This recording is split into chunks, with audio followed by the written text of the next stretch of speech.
Hello everyone. Today's video is different. This is not commentary, and certainly this is not analysis. This is a direct message to the Prime Minister of Canada, Carney, and to every member of Parliament in Ottawa. Prime Minister, this message is serious, urgent, and rooted in the lived reality of Canadians, particularly Albertans who are feeling the consequences of federal policy every single day. And to everyone watching, if you agree with any part of what's said here, I ask you to share this video and leave a comment. The goal is simple.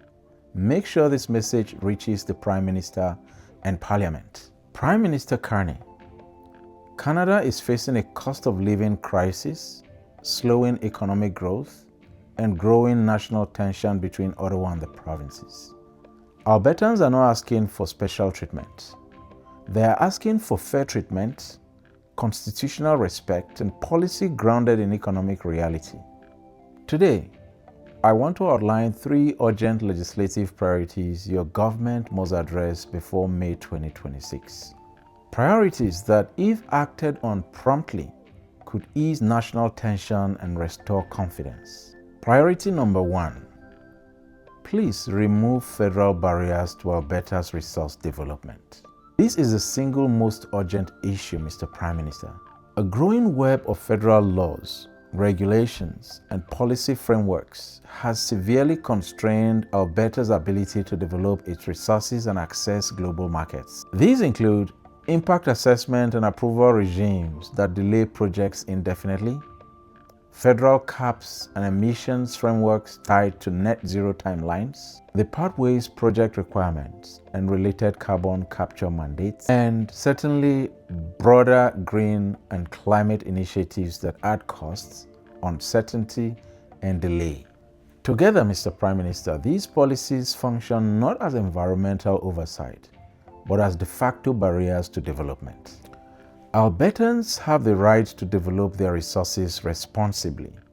They already operate under strict provincial environmental standards. And of course, they already invest billions in emissions reduction and technological innovation. Yet, federal policies continue to discourage investment, block pipelines and export routes, raises costs through compliance, heavy green initiatives, and certainly prevent Alberta from selling its resources to willing global buyers. Prime Minister, policies like the pathway framework and overlapping net zero mandates are not neutral. They are designed to shape markets, restrict production, and directly affect jobs, revenues, and public services. A top legislative priority, Mr. Prime Minister, must be to lift, suspend, or substantially amend federal restrictions that prevent Alberta from extracting, transporting, and marketing its resources. This should be done in cooperation with all parties in Parliament, because economic security and national prosperity should not be a partisan issue. Mr. Prime Minister, the second priority is provincial autonomy. Canada is a federation. Provinces are not administrative branches of the federal government. Albertans, like many Canadians across this country, are increasingly concerned that federal policy is encroaching into areas that properly belong to provincial jurisdiction.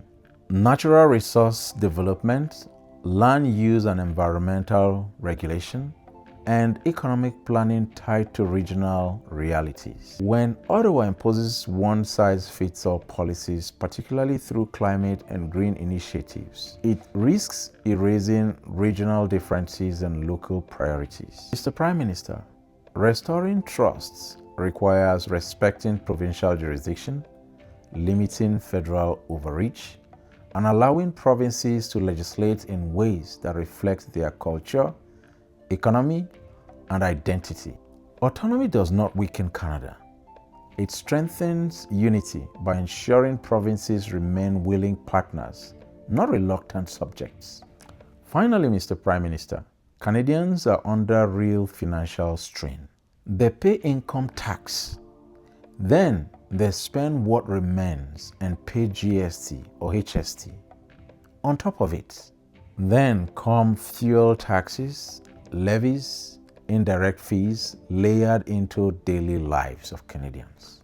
This is double and sometimes triple taxation, and it's unsustainable, Mr. Prime Minister. Your government should urgently act to remove or suspend GST and HST on essential goods, reduce secondary consumption taxes, and provide immediate affordability relief to working Canadians. Canadians should not be penalized simply for earning a living and trying to support their families. This is not ideological.